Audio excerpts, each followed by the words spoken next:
Book 2, the Book of the Traveller of the Worlds, Canto 4, the Kingdoms of the Little Life. Now, you see, the last thing was called the glory and the fall of life. So, in this canto, don't forget, Ashwapati is traveling through these worlds. And through his travels, subtle travels, he is beginning to understand all the planes of consciousness, from the earth upwards, downwards, horizontally, vertically, all. So now he's entered the first plane of consciousness when he leaves the earth. Which is the first one that he enters? First he goes to the world stair, he sees the whole world stair. And the first is the kingdom of subtle matter, the subtle physical, which is the true physical, which informs the physical world. Matter comes from the subtle physical, subtle matter. Then he goes from subtle physical to plane of life. The life is also a glory of life and the fall of life. So life is the prana, which is also in its original plane, exists in the subtle physical plane. Subtle physical matter, physical, subtle physical life. So subtle physical life, and now he understands, oh, this is how matter has come. The true origin of matter is in the subtle physical world. Then he sees life, and then he sees, oh, the true origin of life is in the subtle physical life plane, or the glory of life plane, or the pranic plane, or the prana plane, or I don't know, whatever word you want to call it. Then he goes now to the next kingdom, which is the kingdoms of the little life. Now, what does this mean? First, he says the glory and the fall of life. He explains where the original life plane came from. It was immortal. And then he says that when it came down, it got distorted, submerged, had to come down into the inconscient. Now, he says the kingdoms of the little life. So, obviously, in the life planes, there are various planes or kingdoms, or like states. Like in India, there are various states. There's Andhra Pradesh, there's Orissa, right? And there's Haryana. So he's already entered India. He's entered life, the plane of life. That is, imagine it's India. Now in India, he's now going into the kingdom of the little life, which is a state in the plane of life. Got it? Okay. Yeah, the little life is the lower life, not the higher life. Higher life, glory of life is already described. Now we're going into the little life, the life in its fallen plane. The kingdoms of the little life, which are very close to the earthly life, because the earthly life is very well influenced through here. When you read it, you'll recognize yourself. So, Canto 4, the kingdoms of the little life. A quivering, trepidant, uncertain world, born from that dolorous meeting and eclipse, appeared in the emptiness where her feet had trod. A quick obscurity, a seeking stir. There was a writhing of half-conscious force, hardly awakened from the inconscient sleep, tied to an instinct-driven ignorance, to find itself and find its hold on things, inheritor of poverty and loss, assailed by memories that fled when seized, haunted by a forgotten uplifting hope. It strove with a blindness as of groping hands to fill the aching and disastrous gap between earth pain and the bliss from which life fell. Please note these words, very important. Between earth plane and the bliss from which life fell into earth.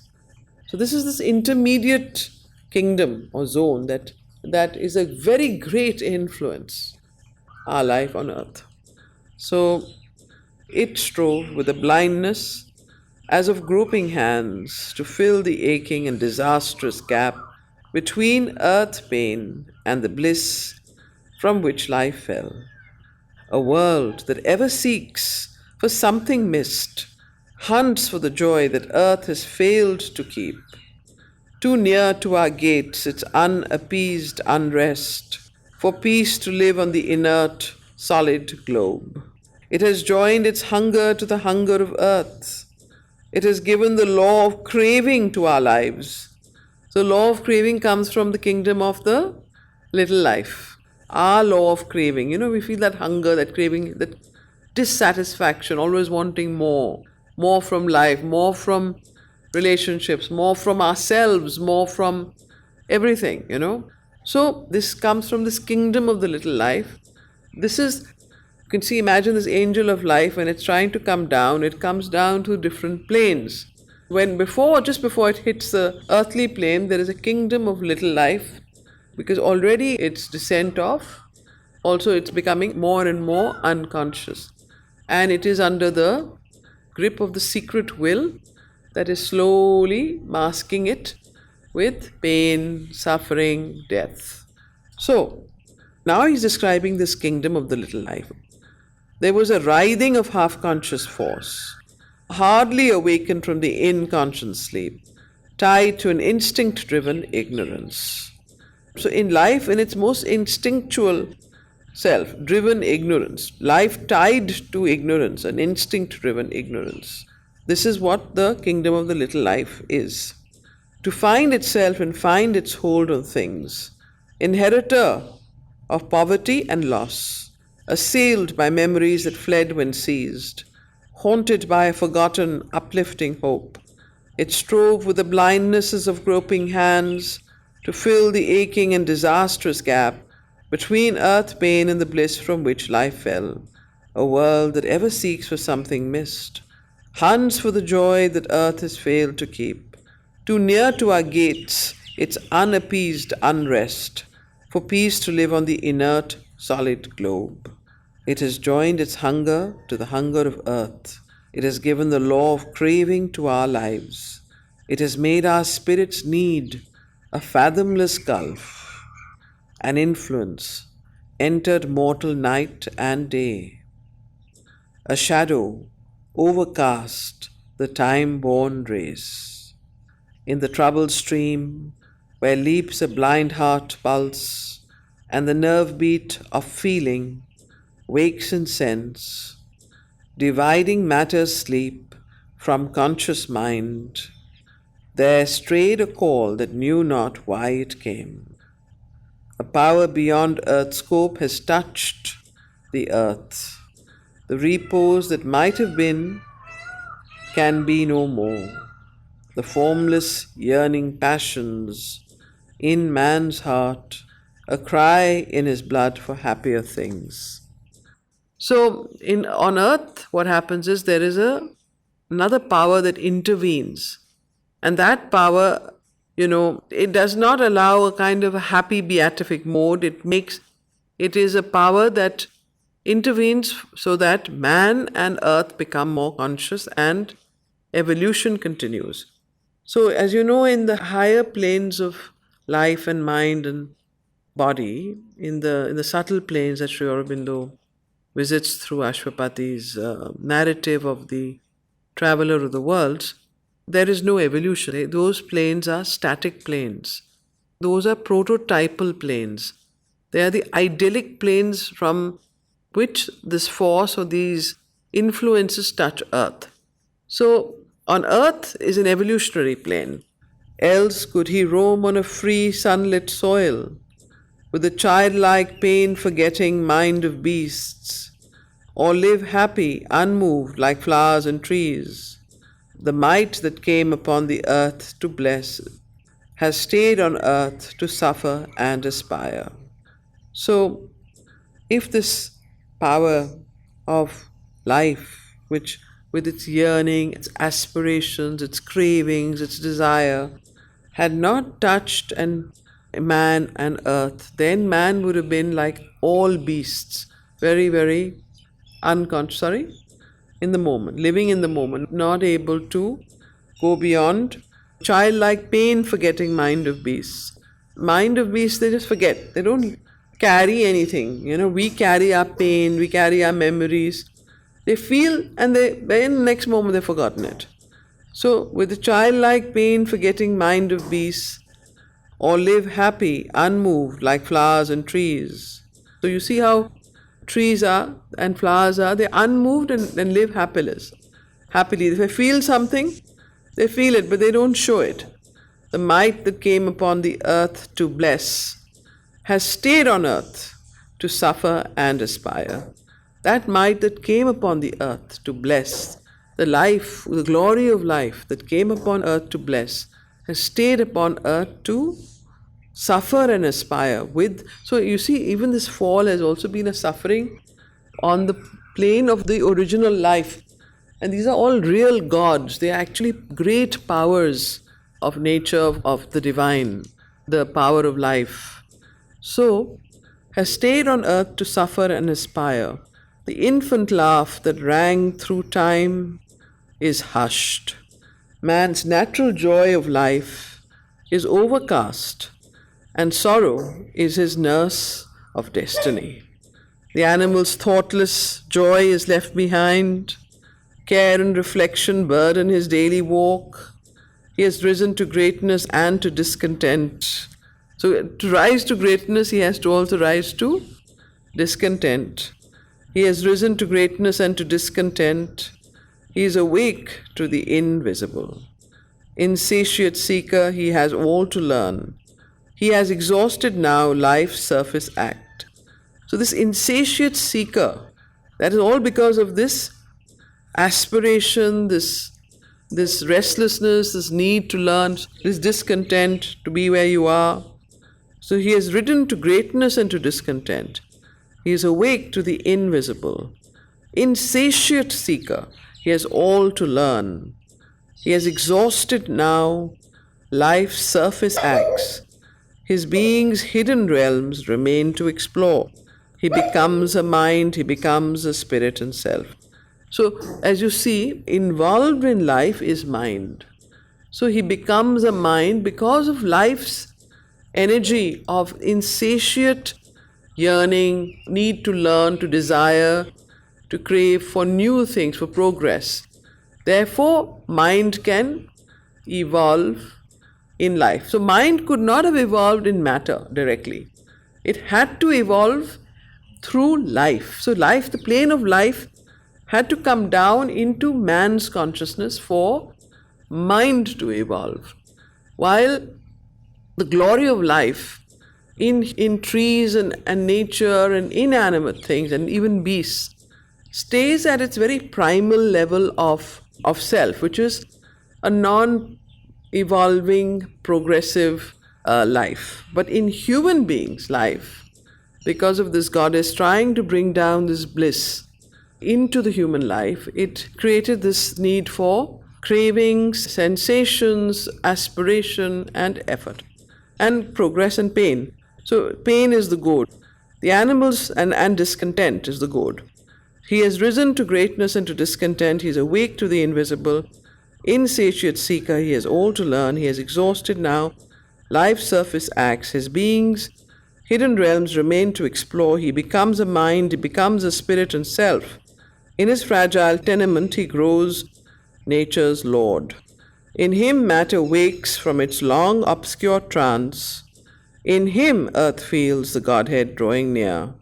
So basically, why didn't the glory of life, this kingdom of the little life, it has not had much of a impact on nature, physical nature and beast, but it had a great impact on the human being, the human evolutionary being, on us.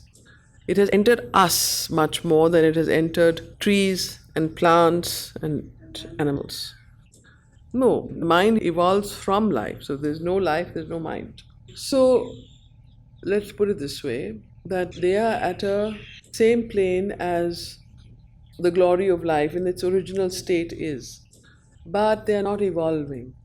They are static. So in a sense, they are in a lower state, though you may think they are in a happier mold, but they are insentient. The matter is not evolving through them. The evolution is taking place through human beings. We are the pinnacle of evolution. We are the, what should I say, pioneers, or the species that is evolving from the ape to the in-between stages of the whatever they're called, and then to man, and then to Superman. So what is happening is their mind is also evolving, but at a lower stage and at a slower state. It is evolving, but it is not evolving at the state that we are in, obviously, because their mind is still at the instinctual state, which was what our mind was also. But we have evolved from the instinctual state to a conscious state. We are able to reflect, we are able to experience pain and reflect on why we are feeling pain and suffering and joy, and able to change course or to continue. So while animals have a more purer state in the sense that they are more instinctual, and therefore, in a sense, they seem almost higher, but they're not, because they are not able to reflect on what is happening and why it's happening. Now, you can argue, the reason is not there. They have an instinctual mind, which is the vital mind. They have a mind which is still on the vital plane. We have a mind that is on the mental plane. So the mind on the mental plane has come through, and you will read that later. When he will explore everything. Right now he's only on the life plane, on the small life, the little life, and how the little life has impacted the earth. So we'll read it again.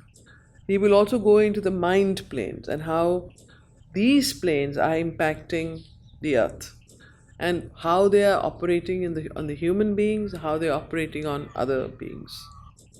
Yeah, so we can't fathom it. That's very true. And because we can't fathom it, we are at this intermediate stage. We almost seem inferior to those who have reached a perfect status of their state, which is the animal. I mean, sometimes you feel, oh, they are far better instinctual beings than we are. We are destroying the earth. At least they're not destroying the earth. So, but because we are in a in-between stage, man is not yet he's still half animal, half God. While animal is animal, so he's in his own primal state. We are not in our primal state. We are in this intermediate state of evolution. So when we are evolved into a higher state, or a real state, as supramental beings or Gnostic beings or fully divine beings, whatever word you want to call it, not the animal part of our being disappears, then we will be able to understand the perfection and reach that perfection that what Sri Aurobindo speaks about in the glory of life, the higher mind, the perfect life, the subtle physical life, subtle matter, all of that will come. And then earth will have the life divine. But the earth cannot be divine if we are still animal in our consciousness. So we are animal and we are human. So this is a very pernicious combination of being half animal and half human, because we are neither true to the purity of the animal state, and neither are we true to the purity of the fully human state. Right now we are very, very unconscious. We don't know enough. We don't know the truth. We only know what our mind tells us, and our mind is an imperfect instrument. So whatever we think or say is half truth and half untruth, because we don't know, ignorant. In this wonderful state of ignorance, it's best not to say anything and just allow ourselves to widen, evolve, gain wisdom, and prepare ourselves to gain knowledge. So there are beings who have that knowledge, who have attained that knowledge. Now, avatars or people who are harbingers of evolution, they're pioneers of evolution.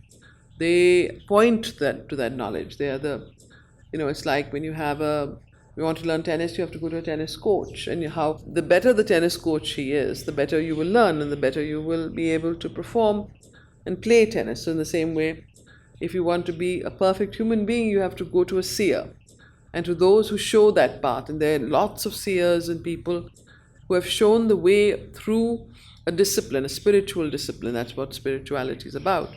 Spirituality is accelerated conscious evolution. That's why we're here. Otherwise, we could continue with whatever we were doing and not bother to come all the way here. Clear? So here he says, the might that came upon the earth to bless has stayed on earth to suffer and aspire. So that might, that power, the divine power, that came upon the earth to bless has stayed on earth to suffer and aspire. The infant laugh that rang through time is hushed. Man's natural joy of life is overcast, and sorrow is his nurse of destiny. The animal's thoughtless joy is left behind. Care and reflection burden his daily walk. And so man is unlike the animal. Man is burdened by care and reflection. Why? Because man has become self-reflective, self-conscious, while animals and nature and trees and plants are not self-conscious, and neither do they have the ability of reflection. So, the infant laugh that rang through time is hushed. Man, so the natural life, which is in the higher planes, when it comes down on earth, especially in man who is trying to be a conscious being, changes. So the animal's thoughtless joy is left behind. Care and reflection burden his daily walk. He has risen to greatness and to discontent. So part of rising to greatness is also rising to discontent. He has risen to greatness and to discontent. So I think it is the ability to be discontented that allows man to rise to greatness. Because if he was content, like lemmings are, crabfishes, or there is no need to rise to anything higher. So he has risen to greatness and to discontent. He is awake to the invisible. Insatiate seeker, he has all to learn. He has exhausted now life's surface acts. His being's hidden realms remain to explore. He becomes a mind, he becomes a spirit and self.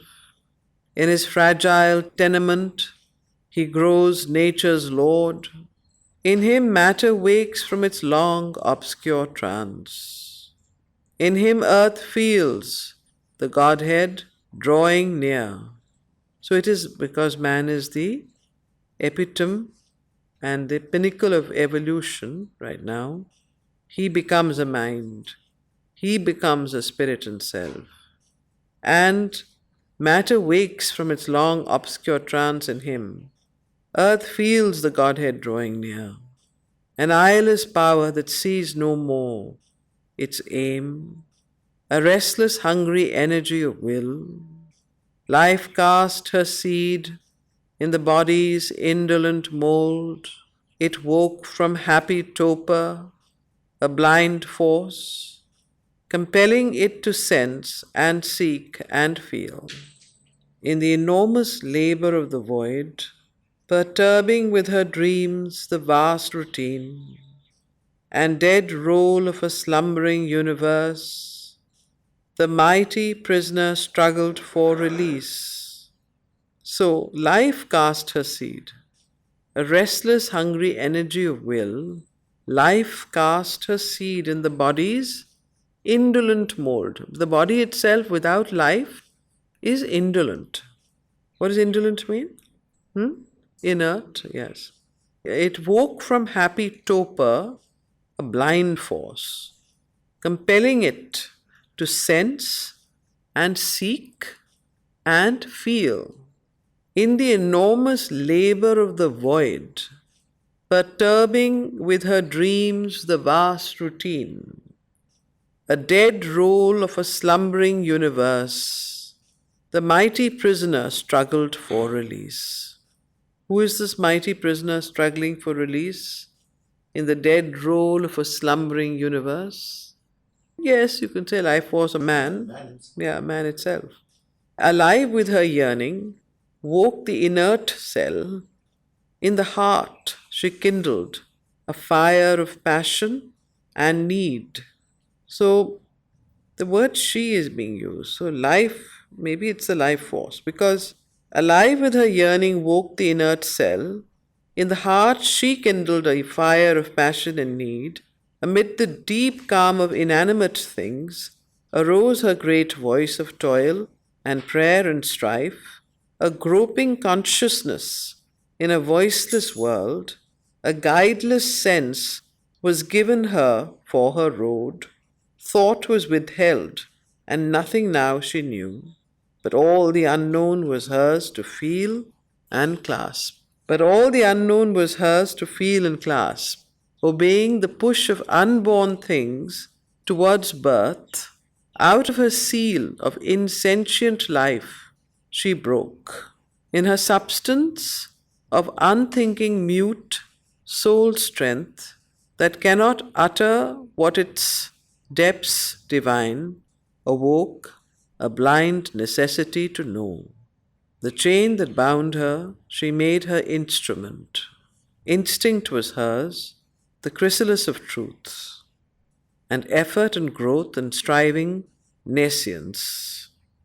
Inflicting on the body desire and hope, imposing on inconscience consciousness, she brought into matter's dull tenacity her anguished claim to her lost sovereign right. So this is what life does when it enters into on earth and into the human consciousness. So she brought into matter's dull tenacity her anguished claim to her lost sovereign right, her tireless search, her vexed uneasy heart, her wandering unsure steps, her cry for change.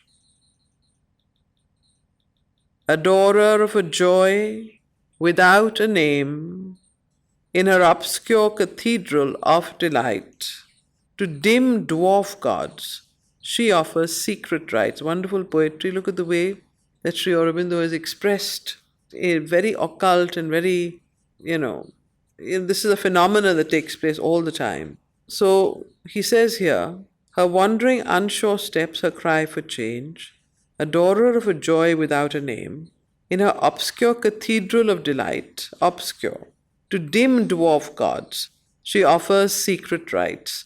So who are these dim dwarf gods? She offers secret rites.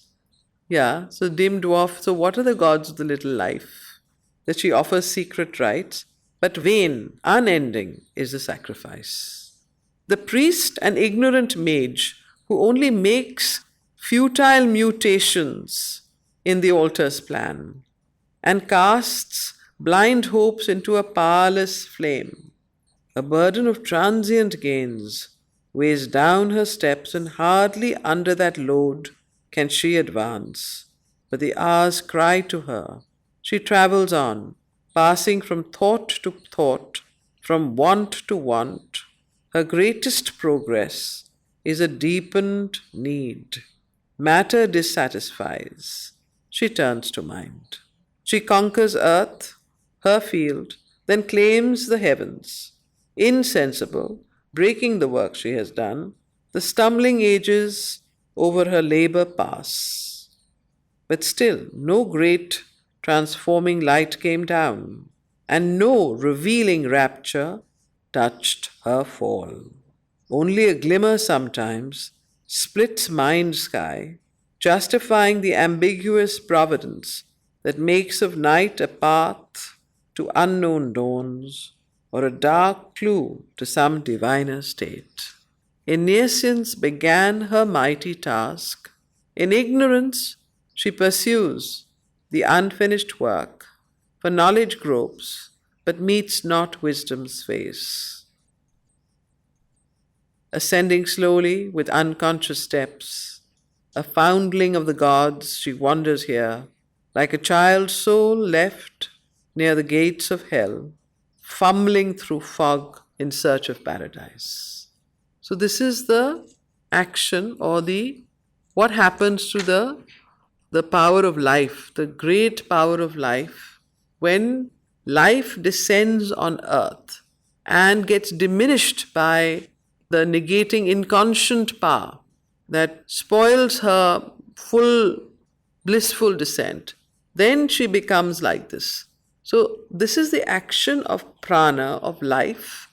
You can see this, if you reflect, it acts in the same way in the individual as it does in the collective, as it does in the way that life acts on the plane of earth. So you can say that nature is also the life force in a way. So the word she is also a reference to Prakriti. Because what is nature? Nature essentially is the force of life that animates all things. So life, this description is of life entering matter. And when it enters into matter, which is totally dense, inert, ignorant, inconscient, dark, and so on, it tries to awaken it. And when it awakens it, it is unable to awaken it to the glory of its own life, which is from the higher planes of life. So it is mixed up, and it gets mixed up in inconscience of matter. So this is the description here of the God of the little life. So therefore this higher life, which is what we read in the last canto, the glory of life, becomes the fall of life. And when it falls, this life on earth, it becomes the little life. Therefore the kingdoms of the little life. So the kingdoms of the little life are those kingdoms that are absolutely operating on the earth plane, on the life plane. Okay? Is there a reason he's used dwarf gods? Yeah, little life. Dwarf is little. Gods, because they are gods, they have these powers, life powers. You see those who, tantrics, there are these vital beings, the vital. Now, life is also the same as the vital. What we call is the vital being, no? The vital nature of a child, our own vital natures, which is full of desires and wants and needs and anger and turbulence and so on and so forth. So you see these little gods. There are those tantrics, yogis, and some, people who have power over these entities. They pretend as though they are, they can do great things, but actually they have only power over these little gods. And these little gods come and disturb somebody, you see all these, you read in Mother's stories that one day that these little entities came and they broke the window, and the next day something else happened. So these entities are roaming around, but you have to have control and power over them, which mostly these, intermediate level of godmen, little gods I would call, little godmen have. Yeah, the dwarf godmen have. So like we have yogis, we have dwarf godmen here also, and you can see them roaming around the street. And you can also, when you go to Kumbh Mela, they'll all be sitting there and they'll all be displaying their powers to you. So be careful. These are only dwarf gods. They have control over this realm that is being described here. Okay, so is it clear? Right. So in this slow ascension, he must follow her pace, even from her faint and dim subconscious start. So only can earth's last salvation come, for so only could he know the obscure cause of all that holds us back and baffles God in the jail delivery of the imprisoned soul. So in this slow ascension, he must follow her pace, because only if he follows her pace from the bottomless pit can he understand earth's last salvation. So only can earth's last salvation come, for so only could he know and understand the obscure cause of all that holds us back and baffles God in the jail delivery of the imprisoned soul. Along swift paths of fall, through dangerous gates, he chanced into a grey obscurity, teeming with instincts from the mindless gulfs that push to wear a form and win a place. Here he refers to Ashwapati. So he says here, why did Ashwapati follow this? Why did he come down here?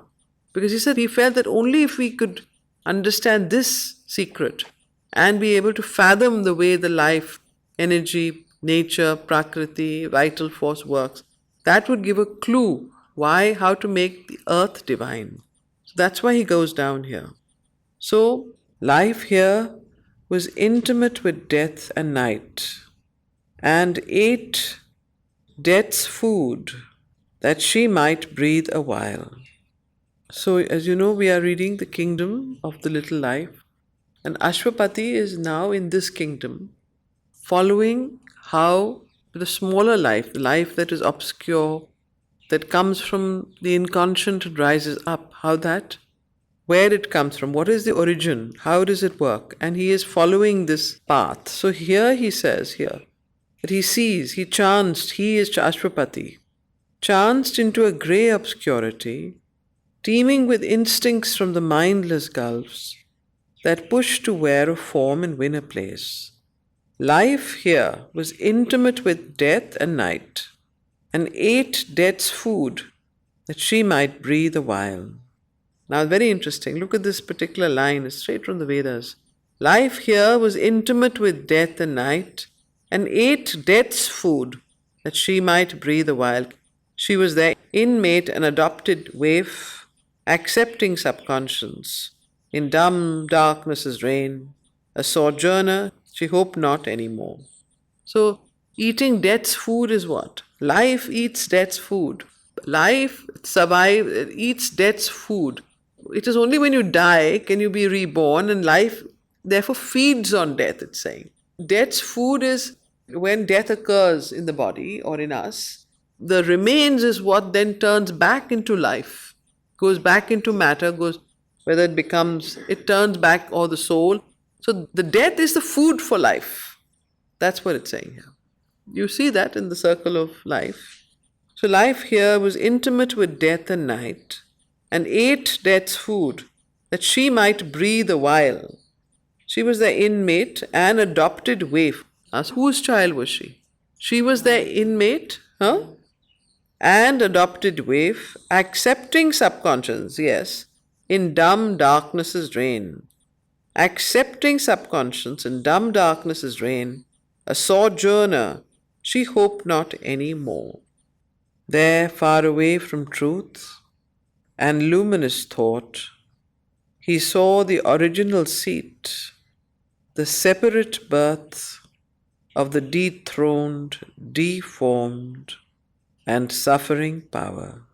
So the separateness is what deforms, dethrones, and makes one suffer. The separate word is very important. He saw the original seat, the separate birth. So when there is a separation from the source, and life separates and goes down in inconscience and ignorance, because it loses its connection with its higher, more blissful, glorious state, it gets dethroned, deformed, and suffers. So life is suffering itself in nature. Life, when it tries to emerge from nature as it evolves, because it is separated, itself goes through this kind of a deformation. He saw the original seat, the separate birth of the dethroned, deformed, and suffering power, an unhappy face of falsity made true, a contradiction of our divine birth, indifferent to beauty and to light. Parading, she flaunted her animal disgrace, unhelped by camouflage, brutal and bare, an authentic image recognized and signed of her outcast force exiled from heaven and hope, fallen, glorying in the vileness of her state, the grovel of her strength, once half divine, the graceless squalor of her beast desires. Here is the little life, the lower vital planes, the vital planes, the nether planes of life. The graceless squalor of her beast desires, the staring visage of her ignorance. So all the lower vital energies, the naked body of her poverty. Here first she crawled out from her cabin of mud, where cabin of mud is from matter. Here life first, the small, the vital, the small vital desires, small vital energies. Here first she crawled out from her cabin of mud, where she had lain inconscient, rigid, mute. Its narrowness and torpor held her still. A darkness clung to her uneffaced by light. There neared no touch redeeming from above. The upward look was alien to her sight, forgotten the fearless godhead of her walk.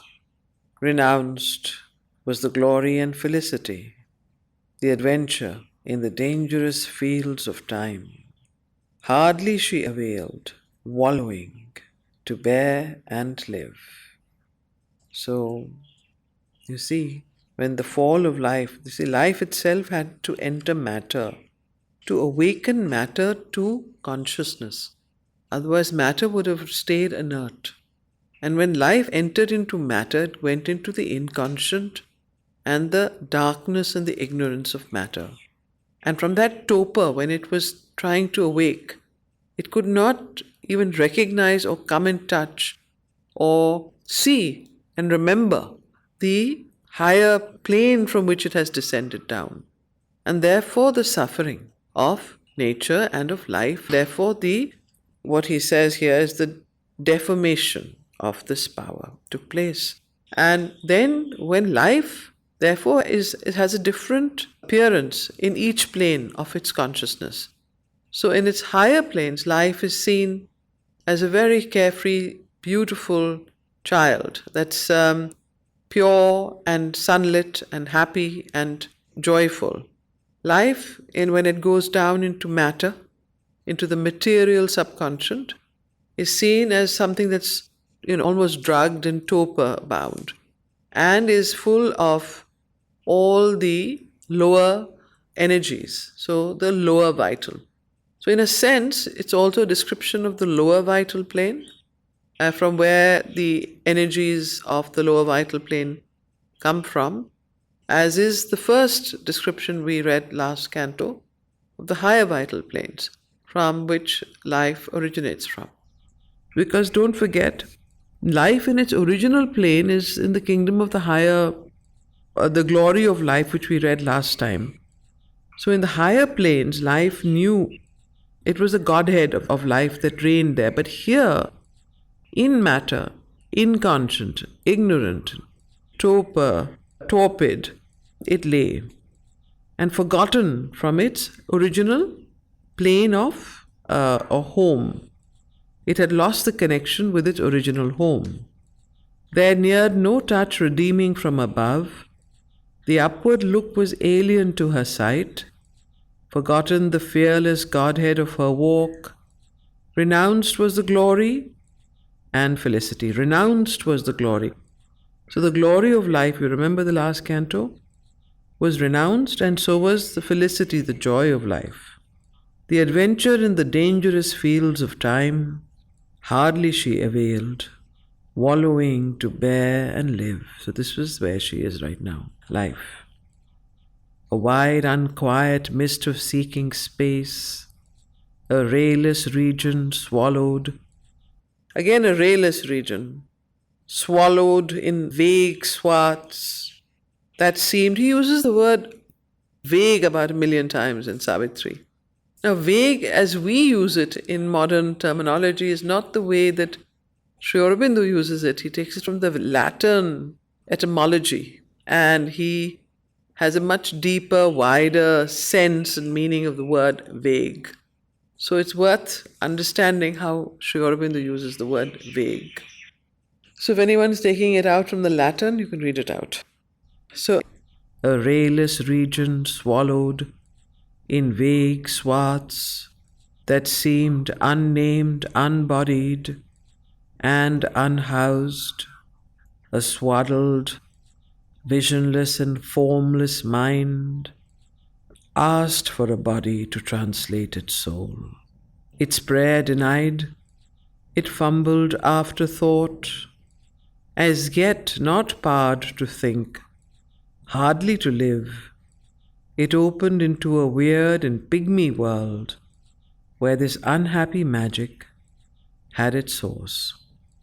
So this formless, visionless mind, which is like a nebulous kind of thing that was trying to awaken life from matter, was unable to do so. And because it was yet not powered to think, could hardly live, it opened into a small pygmy a weird world where this unhappy magic had its source.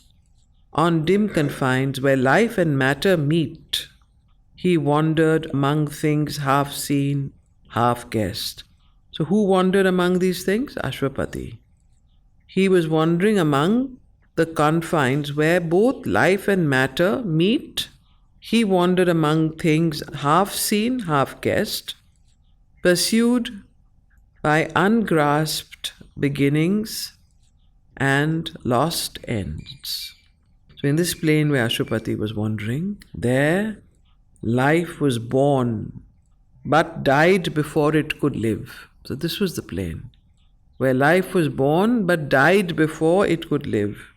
There was no solid ground, no constant drift, only some flame of mindless will had power. Himself was dim to himself, half felt, obscure. Even Ashwapati was hardly recognizable to himself, half felt obscure. The whole region was this dim, nebulous, dark, ignorant, weird, narrow space. Himself was dim to himself, half felt, obscure, as if in a struggle of the void to be. In strange domains where all was living sense, but mastering thought was not, nor cause, nor rule. Only a crude child heart cried for toys of bliss. Mind flickered, a disordered infant glow. So, how was mind in this plane? It was disordered, it was very infantile, and it flickered, came on and off like a light bulb that was fluctuating. That was the presence of mind in this particular kingdom. So it's a kingdom very close to matter, very inconscient, just a half kind of consciousness awaking. Life itself was struggling to be and to live. Mind was trying to awaken life, but itself was flickering like a fluctuating bulb. So, mind flickered, a disordered infant glow, and random shapeless energies drove towards form and took each wisp fire for guiding sun. So, and random shapeless energies drove towards form and took each wisp fire for a guiding sun. So, any even slight amount of light ran towards it, thinking this is going to guide it, but it disappeared. This blindfold force could place no thinking step. Asking for light, she followed darkness's clue. Who's she here? Life. So this blind force could place no thinking step. This is the little life. Asking for light, she followed darkness's clue. An inconscient power groped towards consciousness. Matter smitten by matter glimmered to sense. Blind contacts, slow reactions beat out sparks of instinct from a cloaked subliminal bed. So blind contacts, slow reactions beat out sparks of instinct from a cloaked subliminal bed. Sensations crowded, dumb substitutes for thought. Perception answered nature's wakening blows, but still was a mechanical response. A jerk, a leap, a start in nature's dream. And rude, unchastened impulses jostling ran, heedless of every motion but their own, and, darkling, clashed with darker than themselves. Free in a world of settled anarchy, the need to exist, the instinct to survive. Engrossed, the tense, precarious moments will, and an unseeing desire felt out for food. The gusts of nature were the only law. So what was the only law that was there? The gusts of nature were the only law. Force wrestled with force, but no result remained. only were achieved a nascent grasp and drive, and feelings and instincts knowing not their source. Sense pleasures and sense pangs, soon caught, soon lost, and the brute motion of unthinking lives. It was a vain, unnecessary world, whose will to be brought poor and sad results, and meaningless suffering, and a grey unease. Nothing seemed worth the labor to become. So this is the next sort of step from the total ignorance and inconscience to a sort of semi-unconsciousness ignorance, where there seemed to be some stir, some sort of yearning for some sort of thought and some thought of, but nothing could actually formulate itself except instinct and a kind of a semi-light, semi-darkness, and a blindfold force could place no thinking step. Asking for light, she followed darkness as clue. So here, life is trying to emerge into its next evolutionary status of mind, but is not able to because it's still at a very low stage, and therefore what is operating there is a half instinctual, half sort of darkened, thoughtless instinct that is driven from below. So nothing seemed worth the labor to become. But judge not so his spirit's wakened eye. As shines a solitary witness star that burns apart light's lonely sentinel in the drift and teeming of a mindless night, a single thinker in an aimless world, awaiting some tremendous dawn of God, he saw the purpose in the works of time. So, while seemingly this world seemed very unnecessary, very meaningless, very uneasy, and nothing seemed worth the labor to become here, yet Ashwapati's wakened eye, his spirit's wakened eye, because he was so in touch with the original aim of existence, his spirit was so aligned to the purpose of life, he did not judge it so. His spirit's wakened eye knew that there was a meaning why this world existed. And the kingdoms of the little life, this plane of existence was there so that evolution would take place on earth. Otherwise, matter would never awaken to mind. If life did not awaken matter and then mind did not awaken life, there would be no evolution on earth. So basically, he understood that even though it was a terribly small, weird, horrid world, there was a purpose in it which served a larger purpose on earth, which, of course, this is not on earth. He has gone to the kingdom of the little life, from where it was impacting earth. He saw the purpose in the works of time. Even in that aimlessness, a work was done, which Ashwapati saw, pregnant with magic will and change divine.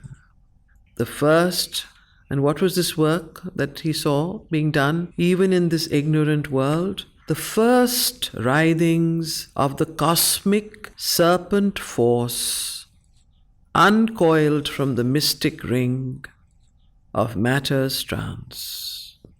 This is a very poetic way of describing something very profound. The first writhings of the cosmic serpent force. What is the cosmic serpent force? So it is the life force. Light, yeah. So uncoiled from the mystic ring of matter's trance, this force of life, of light, of energy, of electricity, which also awakens the Kundalini. This was, he saw, it was pregnant with magic will and change divine, because in this plane was the first writhings of the cosmic serpent force. It's not talking about an individual serpent, cosmic, you can imagine the scale. Cosmic serpent force uncoiled from the mystic ring of matter's trance.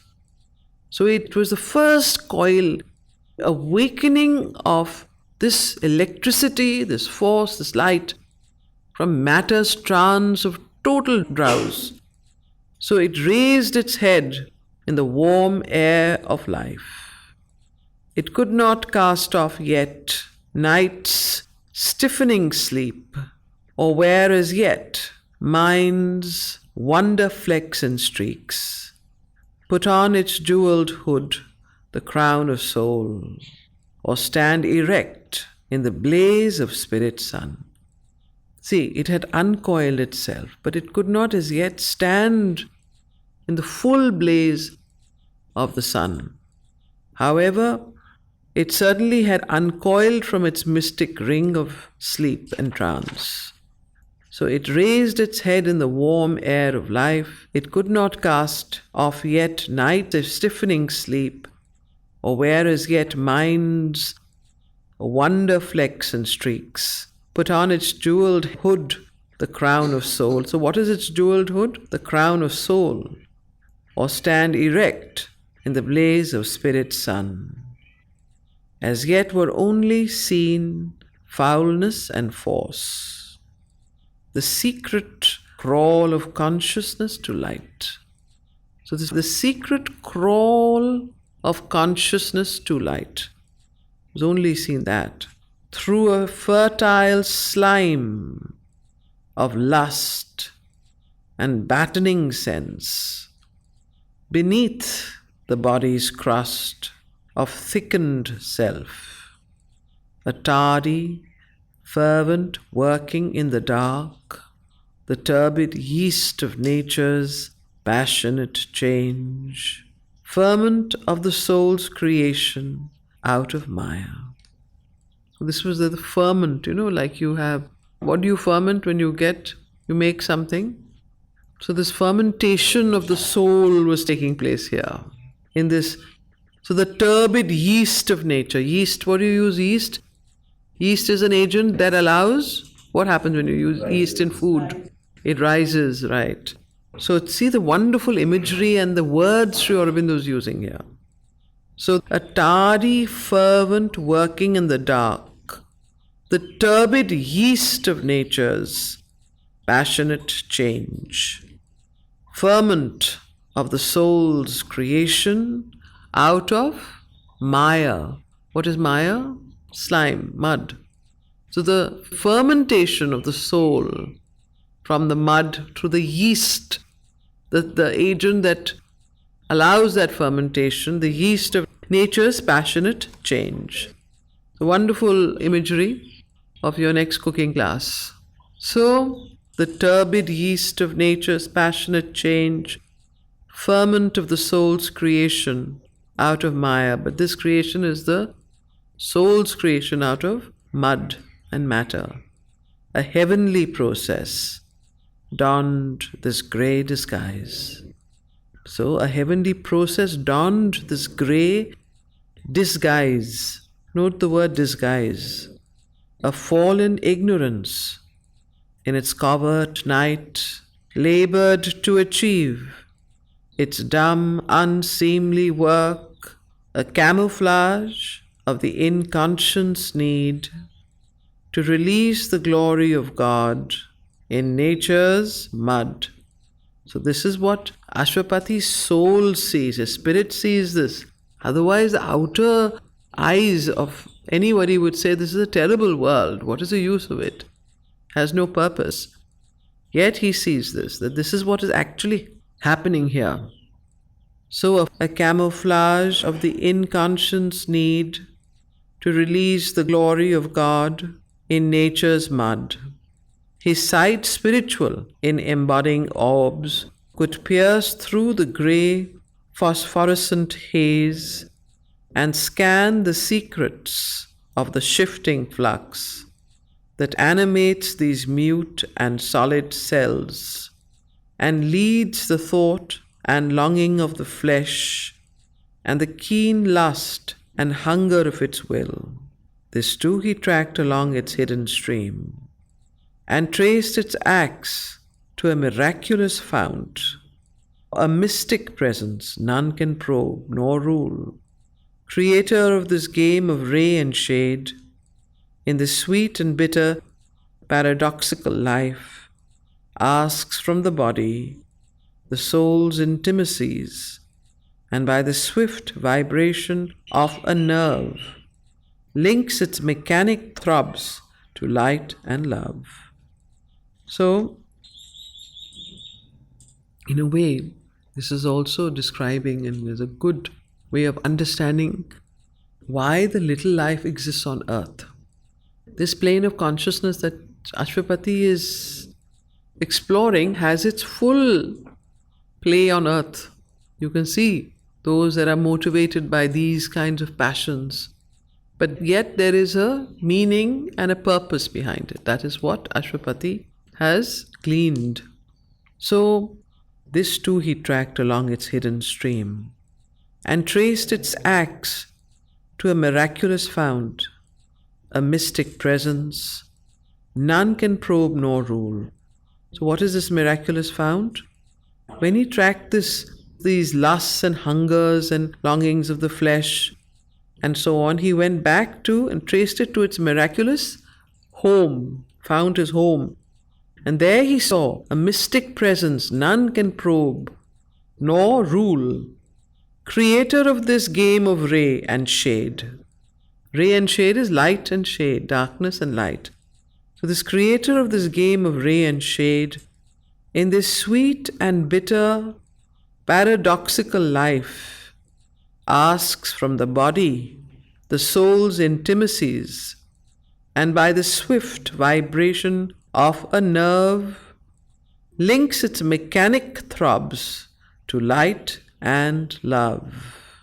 It summons the spirit's sleeping memories up from subconscious depths, beneath time's foam, oblivious of their flame of happy truths, arriving with heavy eyes that hardly see. They come disguised as feelings and desires. So who comes disguised? The spirit, yes. So the spirit's sleeping memories, it's the ancient spirit of, it awakens the soul in matter. So you see, it awakens that in matter that has created matter but has gone to sleep in matter. It's forgotten itself. That's why the sleeping memories of its pure unborn self, it awakens that sleeping memories of life to its real original life, the higher and glorious life. So everything has its higher plane, which has fallen because it has gone into the darkness of inconscience. So it awakens that. So that's what he's saying here. Oblivious of their flame of happy truth, arriving with heavy eyes that hardly see. They come disguised. And these, when they awaken, they come disguised as feelings and desires. So the first form of awakening is desire. You know, if you read the Vedas or the Upanishads, you see that word, that in the beginning, they were awoken with desire is the most important. Now, desire in, what should I say, is the helper, desire is the bar. Ego is the helper, ego is the bar. So this is the reason. These are all very important and essential in the growth of consciousness, of man, of humanity, of the earth, of the universe. Desire was the most important. And so was ego, because without ego there was no individuality. There would have just been a nebulous universe with nobody. So, but these have become, at one point they were evolutionary necessities, but at a particular point in the human being only, because he has become self-conscious and as he grows in his consciousness, both these, desire and ego, become great impediments for his future evolutionary potential as the next human, which is what you call is the Surom, or the supramental being, or the overmind, or the overmental being, or the divine man. So if you want to be divine and not half animal, half human, then the ego has to be surpassed. Then desire has to be surpassed. But if you want to just be an animal human as we are now, then ego and desire are most essential to become that. So, in a strange way, in this particular chapter, all of this is being discussed and seen and explored by Ashwapati. That's why he knows the secret of life. When he comes back, he is what he is, That is why you see in the mother in Sri Aurobindo's writings, there is no moral censure. There is no narrowness. There is no throwing out of the bathwater with the baby, so to speak. They have a certain wideness where everything is seen in its proper place and is given its importance, including all the things of ordinary life. Because of this vision that Sri Aurobindo had in this exploration in his own yogic journey. So here, they come disguised as feelings and desires, like weeds upon the surface float a while, and rise and sink on a somnambulous tide. Impure, degraded though her motions are, always a heaven truth broods in life's deeps. In her obscurest members burns that fire, a touch of God's rapture in creation's acts, a lost remembrance of felicity, lurks still in the dumb roots of death and birth. The world's senseless beauty mirrors God's delight. That rapture's smile is secret everywhere. It flows in the wind's breath, in the tree's sap. Its hued magnificence blooms in leaves and flowers. When life broke through its half-drowse in the plant, that feels and suffers but cannot move or cry. So how beautifully Sri Aurobindo writes about plant life that feels and suffers but cannot move and cry. What is he describing here? Trees and flowers and plants. So you can understand how unconscious we are in our way that we treat them. I mean, we are all unconscious. But Sri Aurobindo and, of course, the narrator of Savitri was very conscious of that. So he saw the feelings of the flowers, the feelings of trees, in the depth of suffering that nature and life has. Even inanimate, even in things that don't move and don't cry. They don't have the capacity to talk like animals don't. But that doesn't mean that they don't feel. So wonderful. Just these two lines will open a whole world.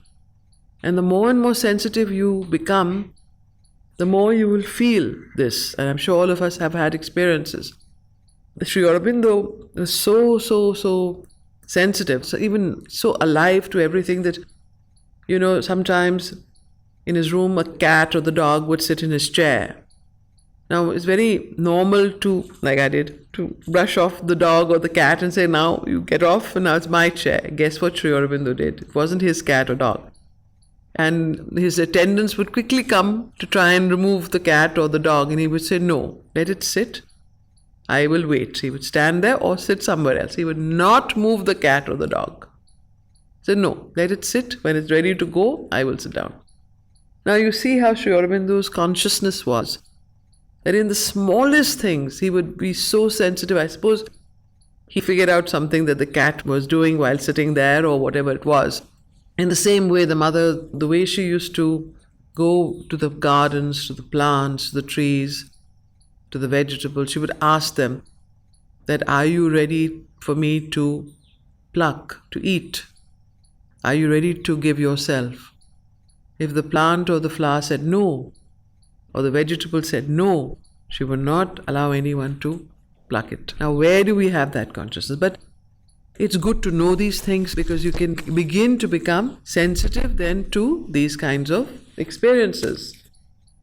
So when life broke through its half-drowse in the plant that feels and suffers but cannot move or cry, in beast and in winged bird and thinking man, it made of heart's rhythm its music's beat.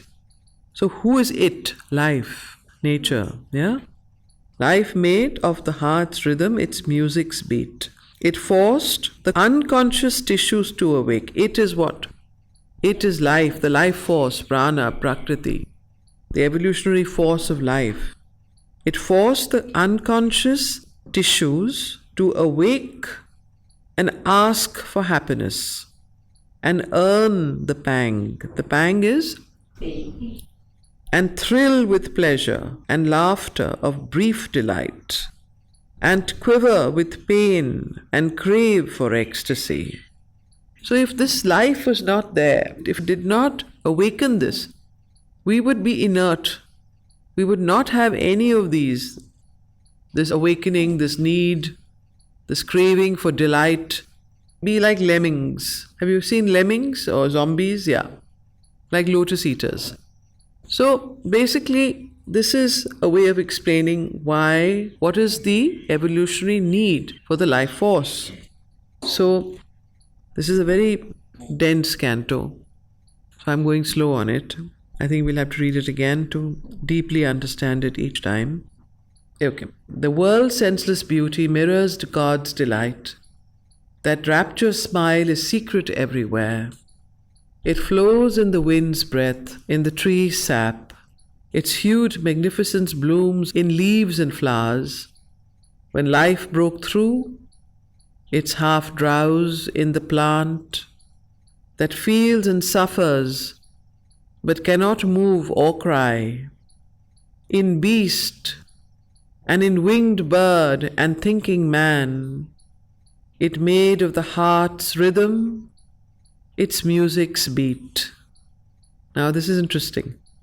In beast and in winged bird and thinking man, it made of the heart's rhythm its music's beat.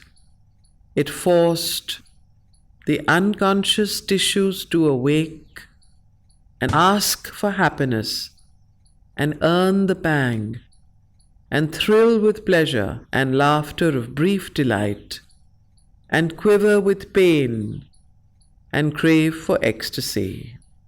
Imperative, voiceless, ill understood, too far from light, too close to being's core, born strangely in time from the eternal bliss.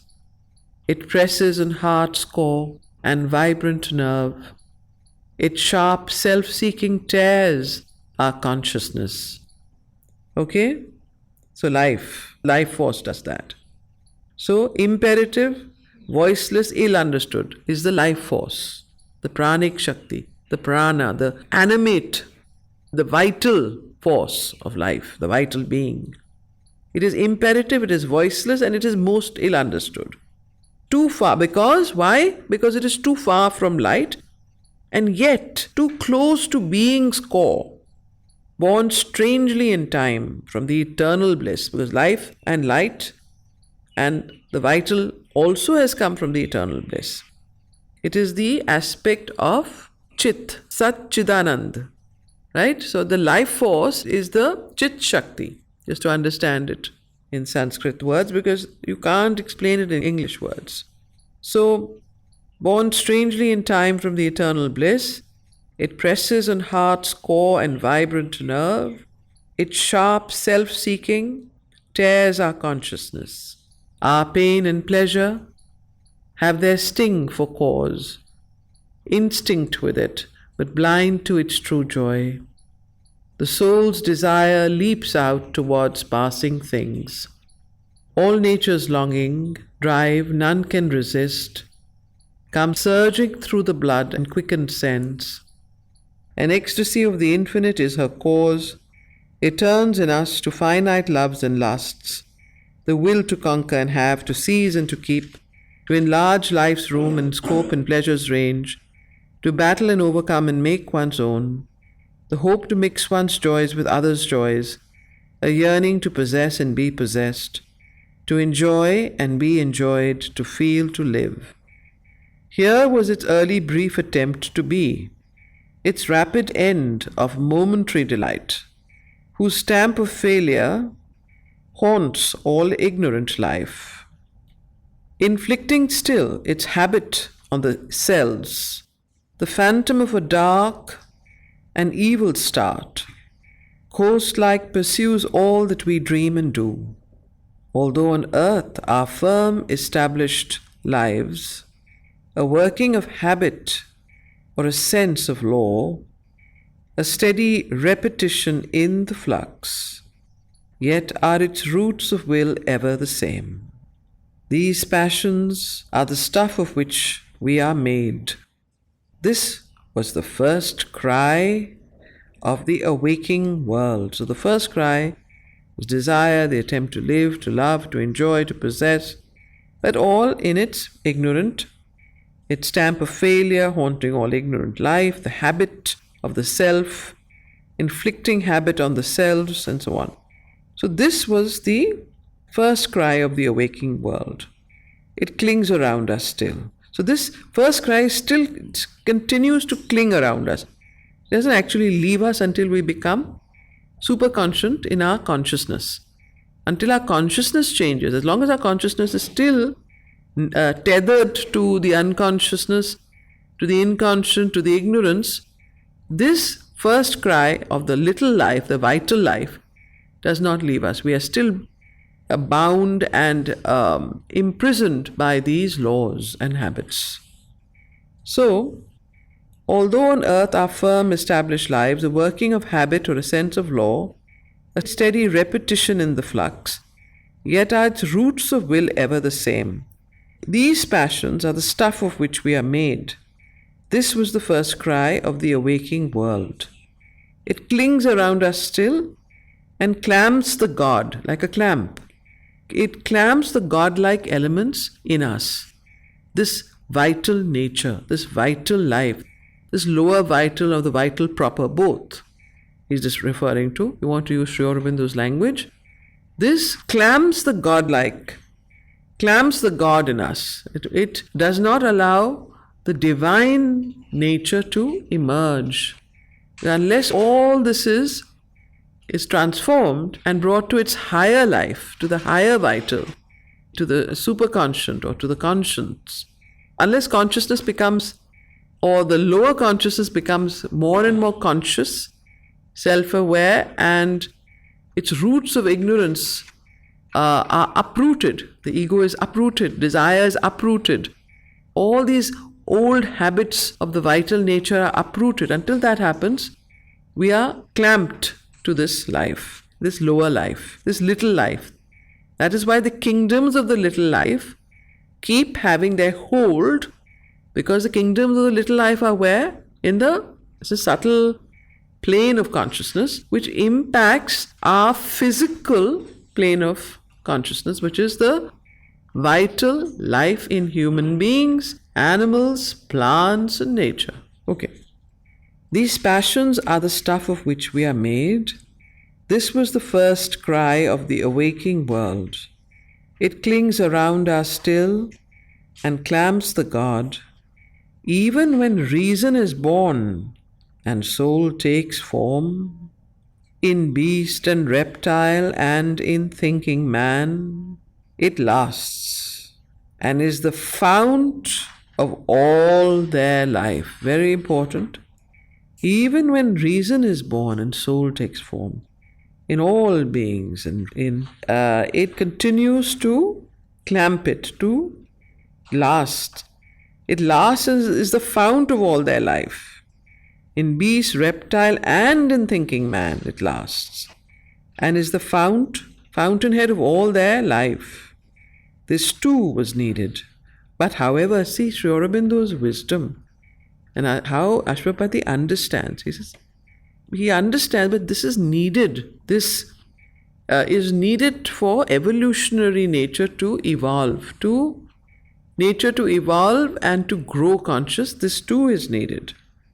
How will it begin to grow? It lasts as a fount of all.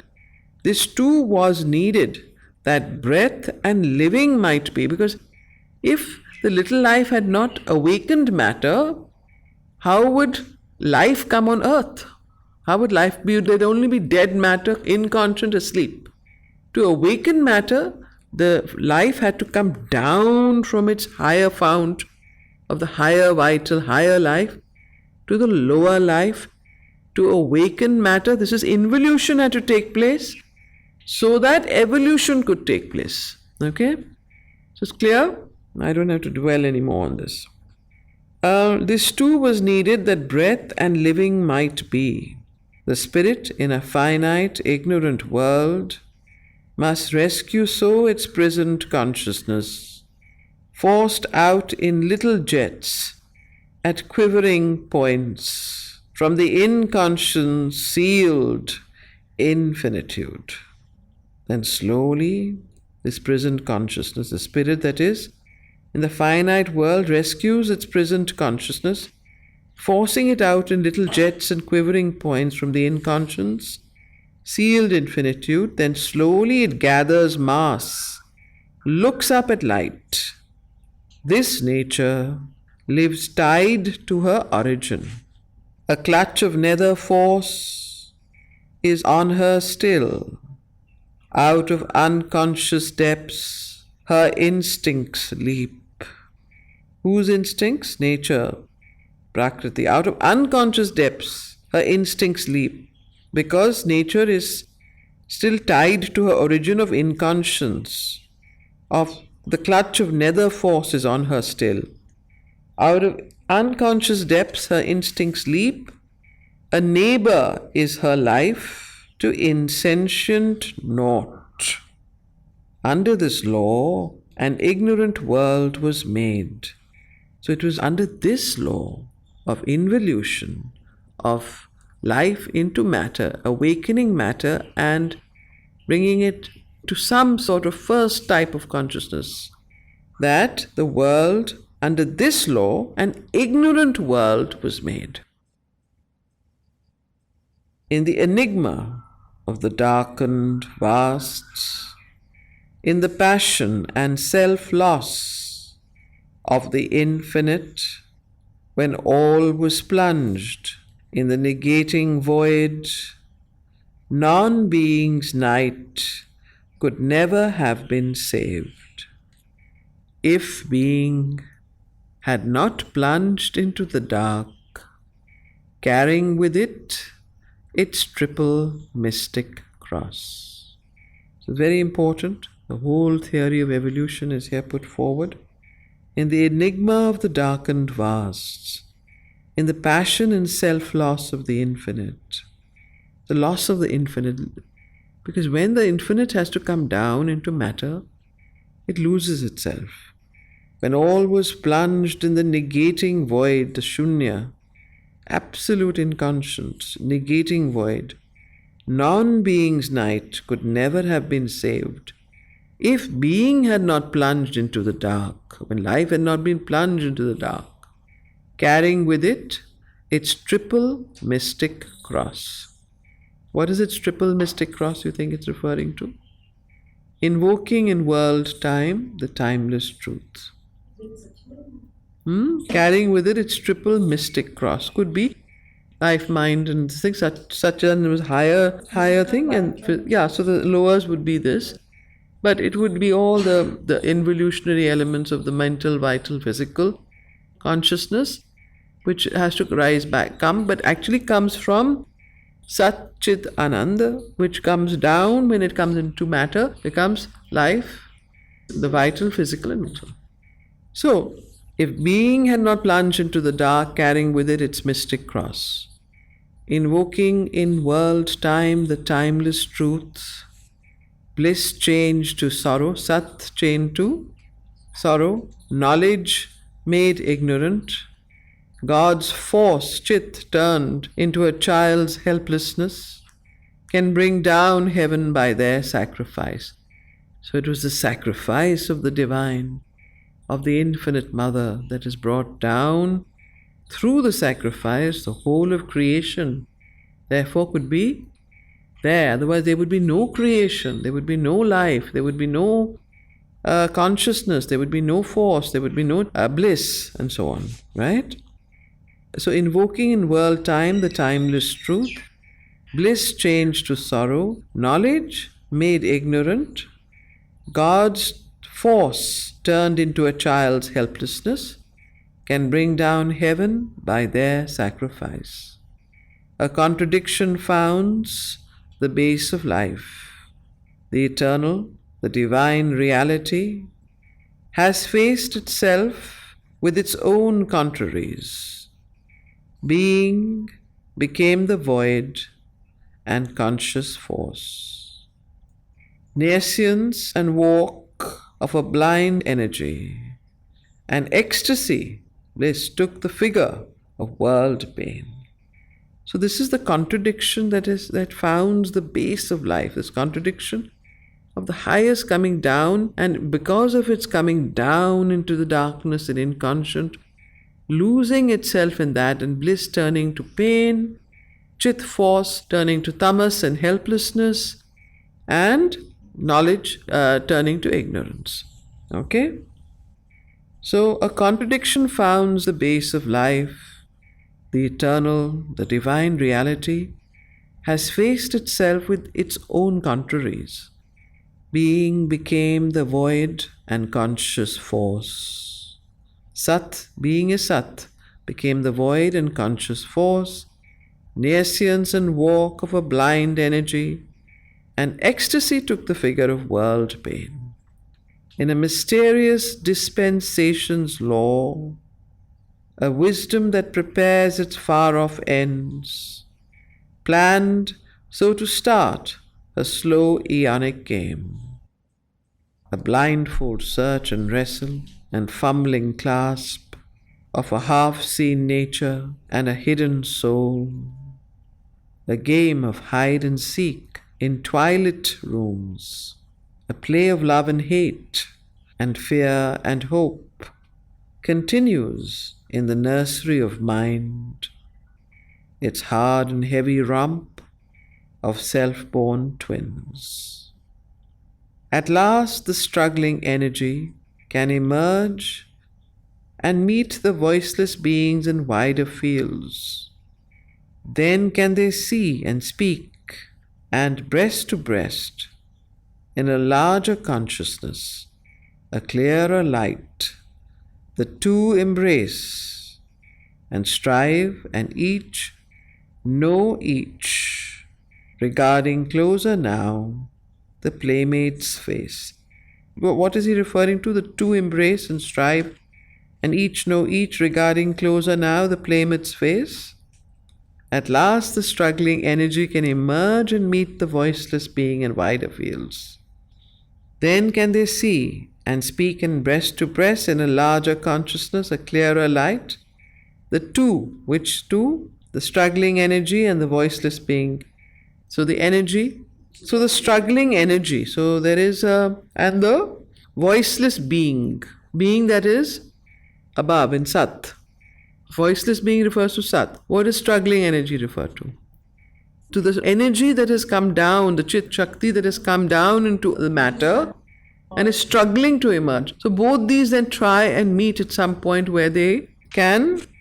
So listen to it again.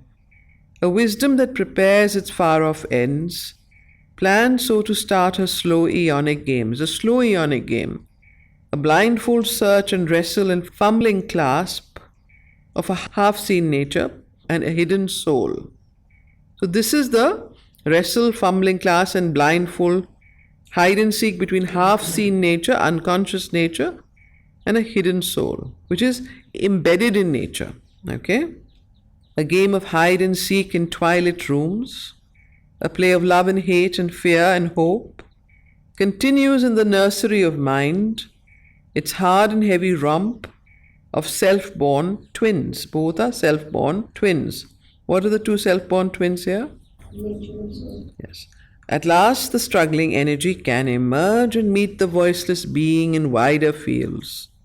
Then can they see and speak, and breast to breast, in a larger consciousness, a clearer light. The two embrace and strive, and each know each, regarding closer now the playmate's face. Even in these formless coilings, he could feel matter's response to an infant stir of soul.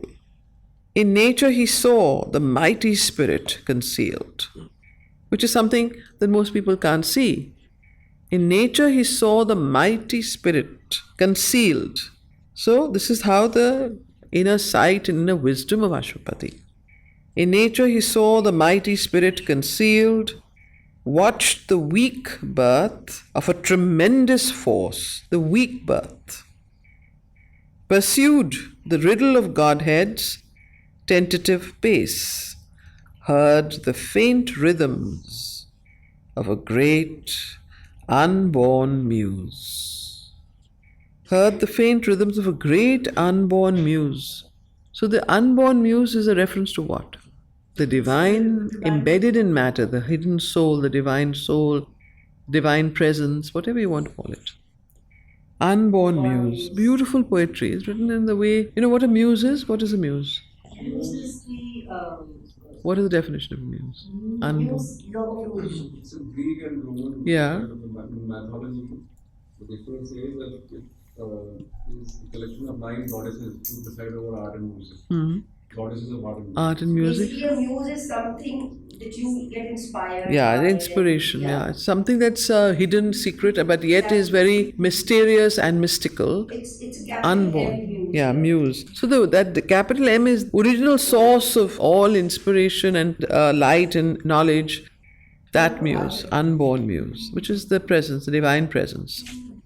Okay, so in nature he saw the mighty spirit concealed, watched the weak birth of a tremendous force, pursued the riddle of Godhead's tentative pace, heard the faint rhythms of a great unborn muse. Faint rhythms. That's why you use muse with rhythms, because it says art, poetry, music. So the muse is related to that, and the rhythms of the universe, the rhythms of heartbeats, the whole rhythm of life. That rhythm, the universal rhythm, is what he is here to talk. Heard the faint rhythms of a great unborn muse. Wonderful poetry, mystical, not really worth bringing down from its high level. Try and intuitively understand it from your heart. Okay? Then came a fierier breath of waking life. So then came a fierier breath of waking life, and there arose from the dim gulf of things the strange creations of a thinking sense. So then he sees another, like a kind of a next level of the little life, is a fierier burst, which is in thinking man. So even in the kingdom of the little life, there are different layers and consciousnesses and different gradations of the little life. So it's not that there's only one gradation of the little life. There are different gradations in this kingdom, like different on earth, there are different natures, different gradations, same in this plane. So then came a fierier breath of waking life. Fierier. This breath of waking life had a certain fire in it. That means a little more conscious. That's what he's trying to say in beautiful poetry. Then came a fierier breath of waking life, and there arose from the dim gulf of things the strange creations of a thinking sense, not the mind, sense. Sense is a part of life. So, but a strange creation of a thinking sense from a total unthinking sense, which is the earlier gradation. Existence is half real and half dream. A life was there that hoped not to survive. Beings were born who perished without trace. Events that were a formless drama's limbs, and actions driven by a blind creature will. A seeking power found out its road to form. Patterns were built of love and joy and pain, and symbol figures for the moods of life. An insect hedonism fluttered and crawled, and basked in a sunlit nature's surface thrills, and dragon raptures and python agonies crawled in the marsh and mire and licked the sun. Huge armored strengths shook a frail quaking ground. Great puissant creatures with a dwarfish brain, and pygmy tribes imposed their small life drift. In a dwarf model of humanity, nature now launched the extreme experience and master point of her design's caprice. luminous result of her half-conscious climb, on rungs twixt her sublimities and grotesques, too massive from infinitesimal shapes, to a subtle balancing of body and soul, to an order of intelligent littleness. Around him in the moment beats of time, the kingdom of the animal's self arose, where deeds is all and mind is still half born, and the heart obeys a dumb, unseen control. The force that works by the light of ignorance, her animal experiment began, crowding with conscious creatures her world scheme, but to the outward only were they alive. Only they replied to touches and surfaces, and to the prick of need that drove their lives. A body that knew not its own soul within, there lived and longed, had wrath and joy and grief. A mind was there that met the objective world, as if a stranger or enemy at its door. Its thoughts were kneaded by the shocks of sense. It captured not the spirit in the form. It entered not the heart of what it saw. It looked not for the power behind the act. It studied not the hidden motive in things, nor strove to find the meaning of it all. Beings were there who wore a human form. Absorbed they lived in the passion of the scene, but knew not who they were or why they lived. Well, very reminiscent of us. Content to breathe, to feel, to sense, to act. Life had for them no aim save nature's joy and the stimulus and delight of outer things. Identified with the spirit's outward shell, they worked for the body's wants. They craved no more. The veiled spectator watching from their depths fixed not his inward eye upon himself, nor turned to find the author of the plot. He saw the drama only and the stage. There was no brooding stress of deeper sense. The burden of reflection was not borne. Mind looked on nature with unknowing eyes, adored her boons and feared her monstrous strokes. It pondered not on the magic of her laws. It thirsted not for the secret wells of truth, but made a register of crowding facts and strung sensations on a vivid thread. It hunted and it fled and sniffed the winds, or sloths inert in sunshine and soft air. It sought the engrossing contacts of the world, but only to feed the surface sense with bliss. These felt lives quiver in the outward touch. They could not feel behind the touch the soul, to guard their form of self from nature's harm. To enjoy and to survive was all their care. The narrow horizon of their days was filled with things and creatures that could help and hurt. The world's values hung upon their little self. So this is a wonderful description of the little life that we on earth live and how we are. This is exactly how most of us are, unconscious, totally living from moment to moment, engrossed in the outer life with the sensory pleasures and wants and needs, and I need this and I crave this and so this is how we are not in touch with our own soul and our consciousness. And this is the life that is very deeply impacting and impinging on earthly life and human life. And therefore this wonderful description of the unconscious man, of unconscious human beings. And if you see 80% of humanity is unconscious and lives like this. And we ourselves have deep, large unconscious parts in us. And we can identify with this immediately and see how we live our life, right? So now you know where we live from. The kingdom of the little life is the very, very dominant part of influences human life. We are unconsciously unconscious. Yeah. Most of us are not even conscious of that. If you read Savitri, you become a little conscious of that. The kingdoms of the little life, it's quite a long canto and also a very important one because it gives insights into our own little life, the vital being, the way that the vital nature operates, and where these vital movements are originated. This is the origin of all of human life. Mostly 60%, 70% is lived in this particular plane of consciousness.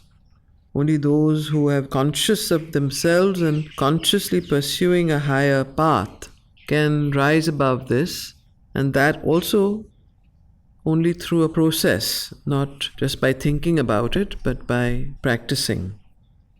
So, to enjoy and to survive was all they care.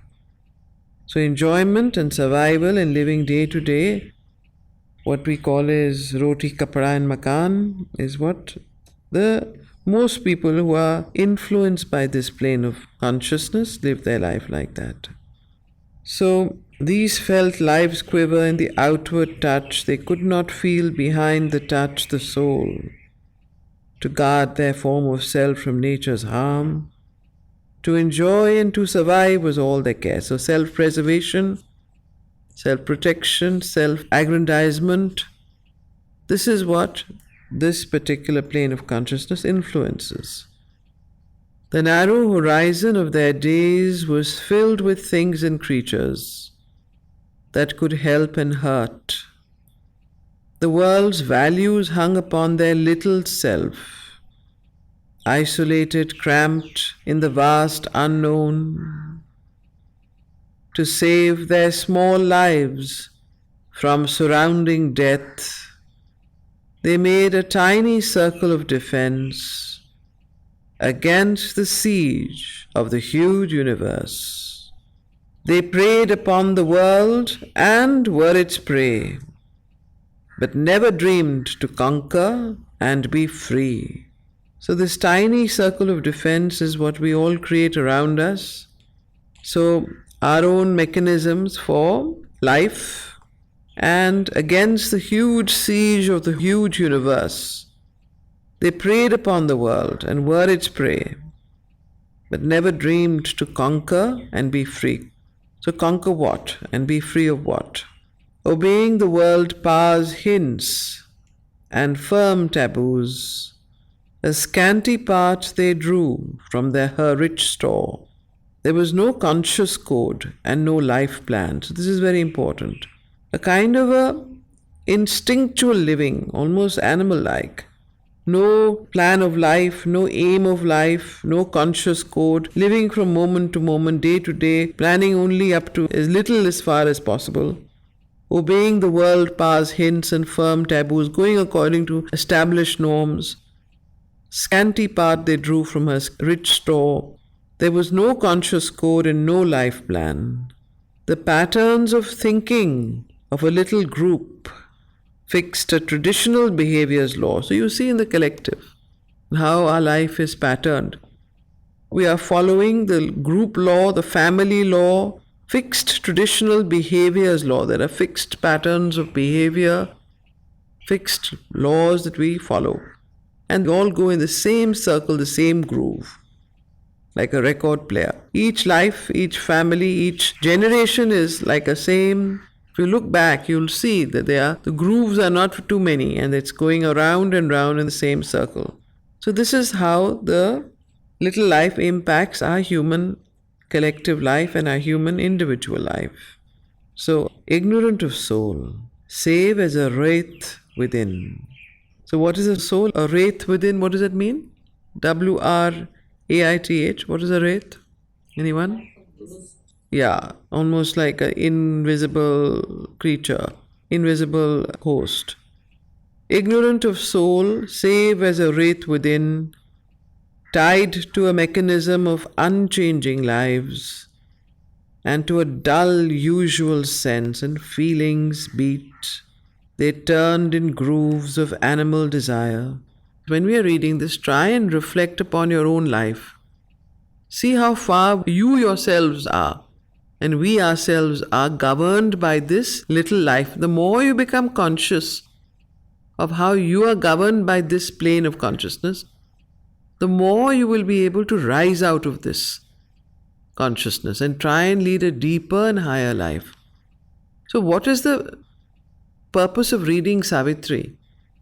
It is not just poetry, it is a way of self reflection and understanding and developing one's own consciousness.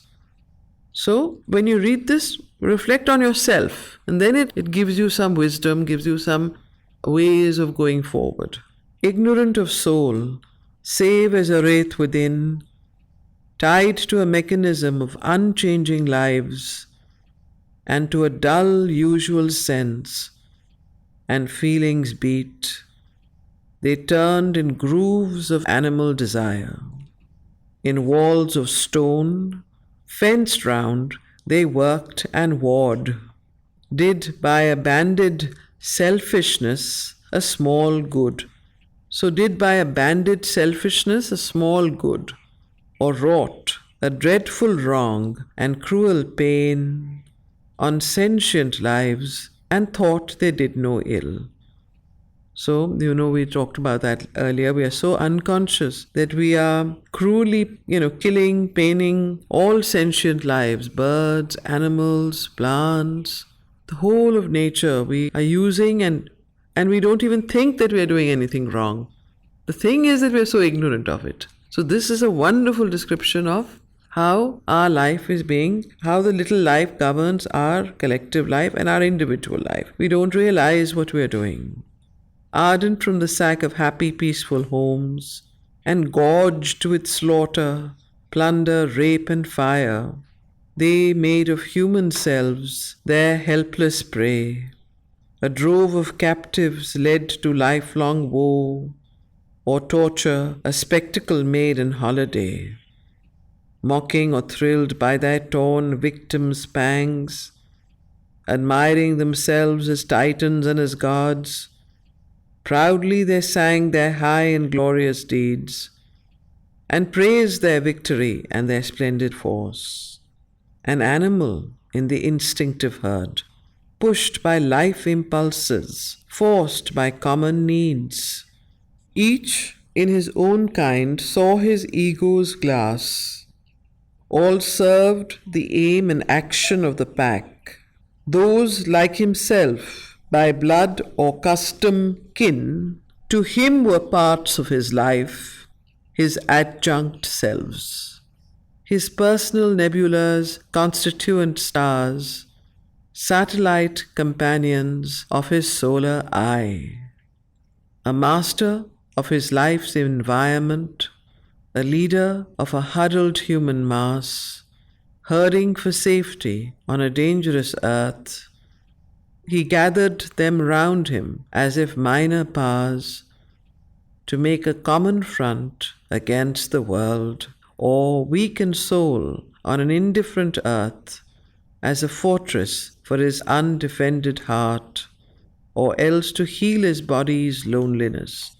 So this need to be part of a herd, of a clan, of a family, of a group, and then through that group becoming the leader and huddled, and then making a common front against the world and a fortress, so on. So this need for this herd mentality is very strong in those who are leading this instinctive life, which is governed by the little life. To be able to stand apart from one's own group, from those one considers oneself, and to follow a new law, a new path that is not what your family is saying and doing, or your collective suggestions and friends and whoever are pushing you to. That cannot be done. That is something that is not possible for those who are governed by the little life. And as you know, 60% of our own life is governed by this particular plane of consciousness. So, in others than his kind, anybody who's not part of us, or part of my group, or part of my herd, or part of my friend circle, or family, or country, or whatever it might be, ashram, or center, or organization. It could be in all forms. So here we go again. Or else to heal his body's loneliness. In others than his kind, he sensed a foe. First thing is to see someone as someone other than yourself. An alien, unlike force, to shun and fear. A stranger, and an adversary to hate and slay. So those who don't agree, who don't believe, those who don't are not part of and are opposite to us. Or he lived as lives the solitary brute, at war with all he bore his single fate. Absorbed in the present act, the fleeting days, none thought to look beyond the hour's gains. So again, absorbed in the present act, the fleeting days, one doesn't look beyond what one can gain in the hour, in the days, in the present time. Or dream to make this earth a fairer world. No dream of trying to change the world, improve the world, make it fair. It's always for oneself that one is living. Or felt some touch divine surprise his heart. So, the gladness that the fugitive moment gave, the desire grasped, the bliss, the experience won, movement and speed and strength were joy enough, and bodily longing shared in quarrel and play, and tears and laughter, and the need called love. In war and clasp these life wants joined the all-life, wrestlings of a divided unity, inflicting mutual grief and happiness, in ignorance of the self forever one.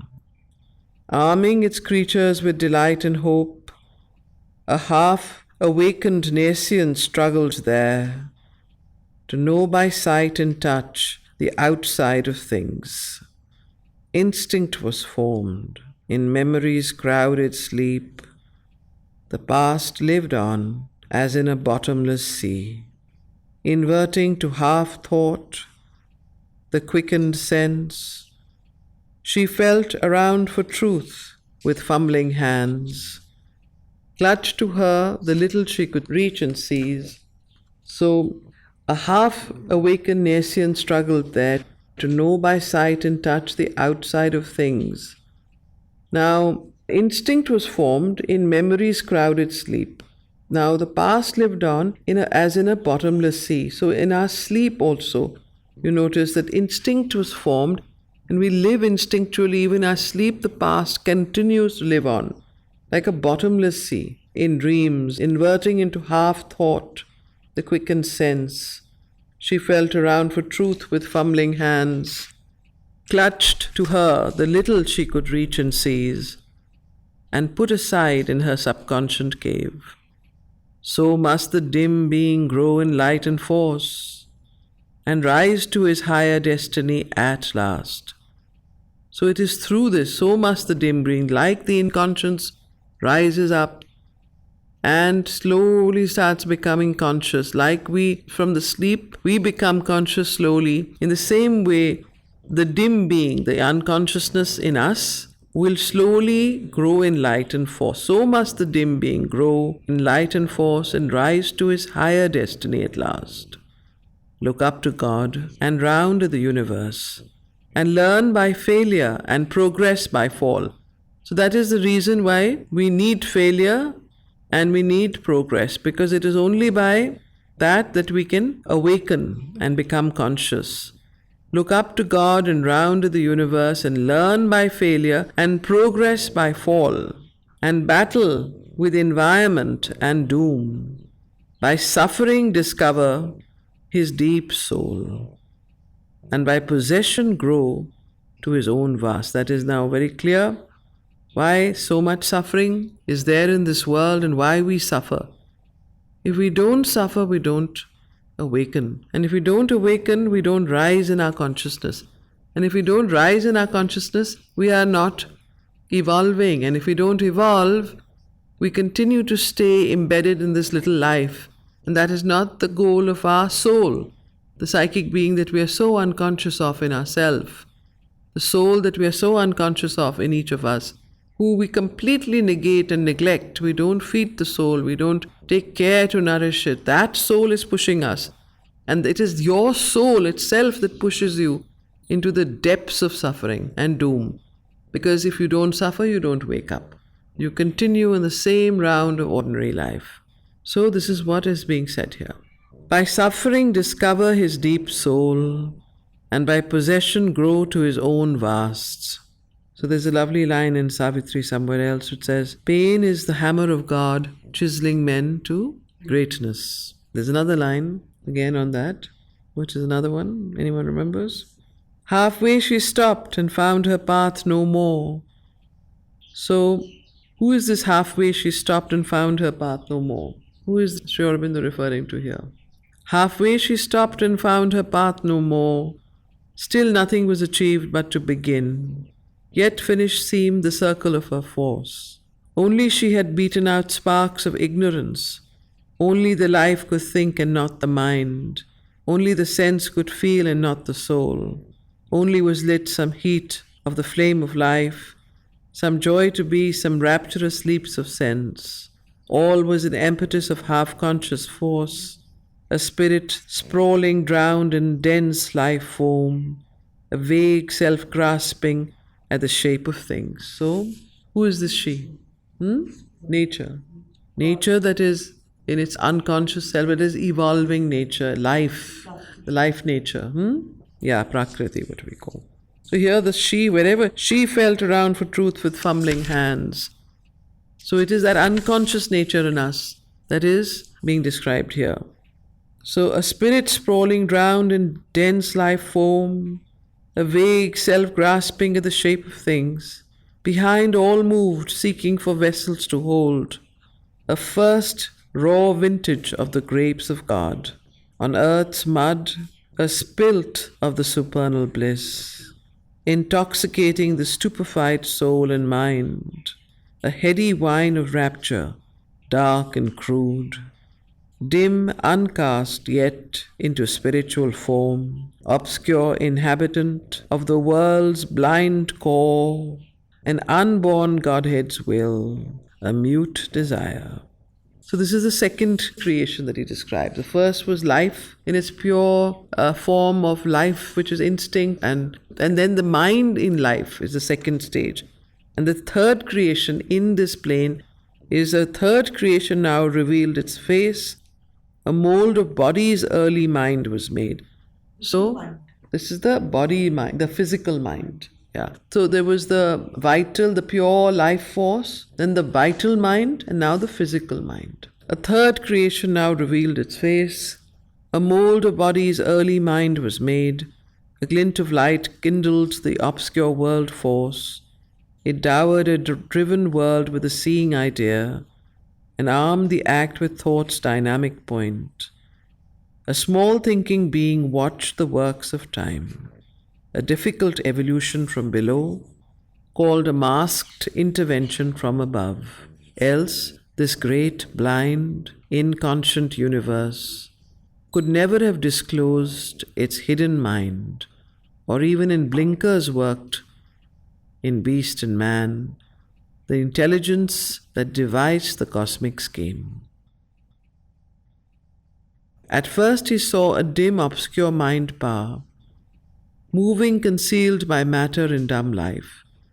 A current thin, it streamed in life's vast flow, tossing and drifting under a drifting sky, amid the surge and glimmering tremulous wash, released in splash of sense and feelings waves. In the deep midst of an insentient world, its huddled waves and foam of consciousness ran, pressing and eddying through a narrow strait, carrying experience in its crowded pace. It flowed emerging into upper light from the deep pool of its subliminal birth to reach some high existence still unknown. There was no thinking self, aim there was none. All was unorganized stress and seekings vague. Only to the unstable surface rose sensation, stabs, and edges of desire, and passion's leaps and brief emotions' cries, a casual colloquy of flesh with flesh, a murmur of heart to longing wordless heart, glimmerings of knowledge with no shape of thought, and jets of subconscious will or hunger's pulse, and so on. All was dim sparkle on a foaming top. So this was the third creation now revealed its face in the kingdom of the little life. And so the second creation was the thinking sense, the sense mind, what you call it, the thinking sense. The thinking, no, not mind. thinking sense in the life mind, the life, the vital, the sense mind, which you call as, and I think Hindi, I mean Sanskrit is better to know that as sense mind. Yeah, vital mind is what you call in English. I was trying to find the Sanskrit equivalent. No. Mind is yet has not even arisen in this life. The beginning of life. This is the sense mind, the way the instinct, where we are grown, huh? The subtle body. No. None of these. So it's a sense mind, which is the life that is the mind in life. So that means governed by instinct, governed by habit, governed by, what is it called? Tradition, by, what we are collective suggestion, by the herd mentality. That is the second stage. And now the third is the body mind, the physical mind. That is governed by repetition also. And it's, they are very close, but one is very instinctual and the other is very habitual and very mechanical. Yeah, mechanical. That's the things. So, a murmur of heart to longing, wordless heart, glimmerings of knowledge with no shape of thought, and jets of subconscient will, or hunger's pulse. All was dim sparkle on a foaming top. It whirled around a drifting shadow self on an inconscient flood of force in time. Then came the pressure of a seeing force that drew all into a dancing turbid mass, circling around a single luminous point, center of reference in a conscious field, figure of a unitary light within. It lit the impulse of the half-sentient flood, even an illusion gave of fixity, as if a sea could serve as a firm soil. That strange observing power imposed its sight. It forced on flux a limit and a shape. It gave its stream a lower narrow bank, drew lines to snare the spirit's formlessness. It fashioned the life mind of bird and beast, the answer of the reptile and the fish, the primitive pattern of the thoughts of man, a finite movement of the infinite, came winging its way through a wide air of time. A march of knowledge moved in nescience and guarded in the form a separate soul. Its right to be immortal it reserved, but built a wall against the siege of death, and threw a hook to clutch eternity. A thinking entity appeared in space. A little ordered world broke into view, where being had prisoned room for act and sight, a floor to walk, a clear but scanty range. An instrument personality was born, and a restricted, clamped intelligence consented to confine in narrow bounds its seeking. It tied the thought to visible things, prohibiting the adventure of the unseen and the soul's tread through unknown infinities. A reflex reason, nature's habits, glass, illumined life to know and fix its field, accept a dangerous, ignorant brevity and the inconclusive purpose of its walk, and profit by the hour's precarious chance in the allotted boundaries of its fate.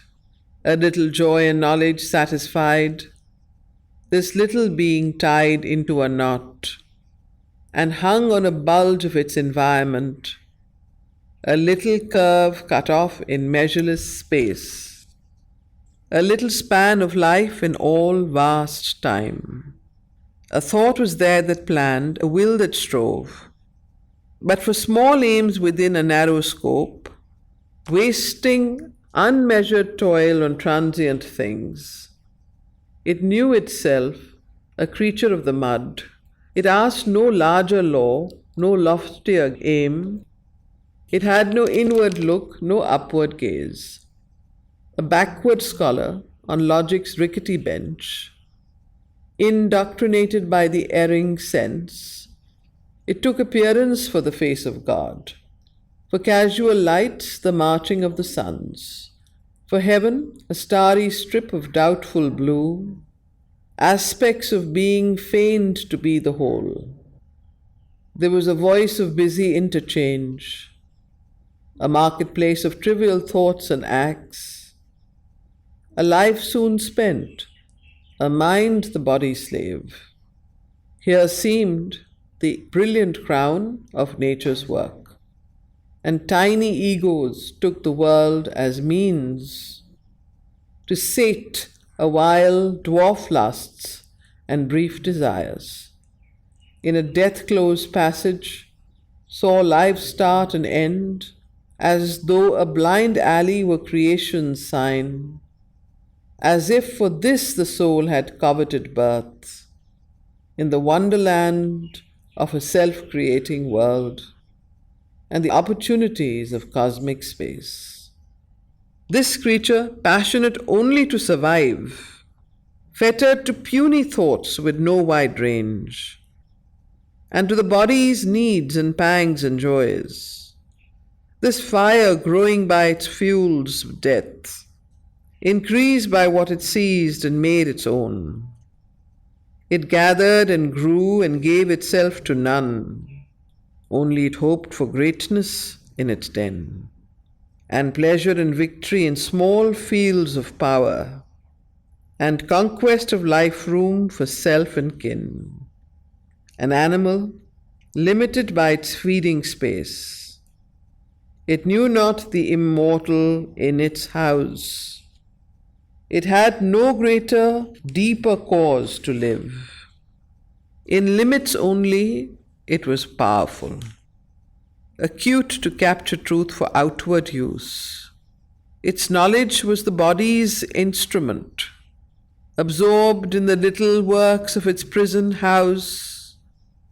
It turned around the same unchanging points, in the same circle of interest and desire, but thought itself the master of its jail.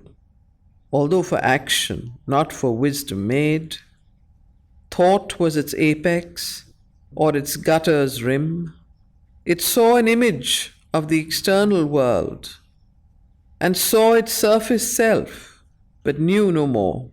Out of a slow, confused, embroiled self-search, mind grew to a clarity cut out, precise, a gleam enclosed in a stone ignorance. In this bound thinking's narrow leadership, tied to the soul, inspired by common things, attached to a confined familiar world, amid the multitude of her motived plots, her changing actors and her million masks, life was a play monotonously the same. There was no vast perspectives of the spirit, no swift invasions of unknown delight, no golden distances of wide release. This petty state resembled our human days. So this state that Ashwapati sees here in this plane of the little life, this entire description that we've just read, in the end he says this state resembled our human life. So this is directly impacting, this plane of consciousness directly impacts our human life plane and life mind plane. So this is where, this is the gods of the little life and the little life mind.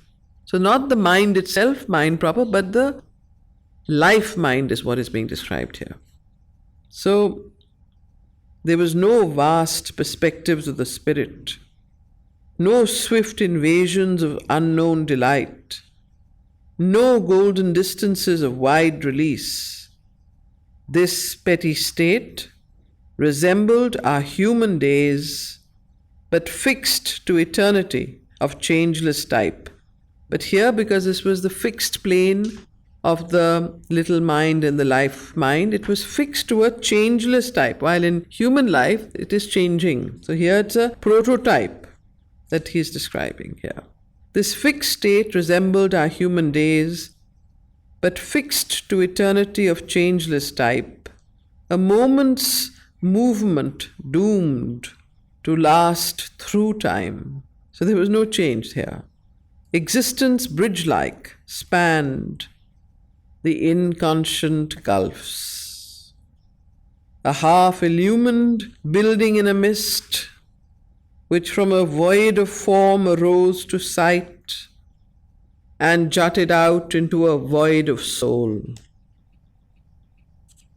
A little light in a great darkness born. Life knew not where it went, nor whence it came. Around all floated still the nascent haze. Around all floated still the nascent haze. End of Canto 4. So this is how he ends this very long and descriptive and deeply thought-provoking and important canto, the kingdoms of the little life. This is the kingdoms of the little life that we're reading. Now we come to Canto 5, the Godheads of the little life.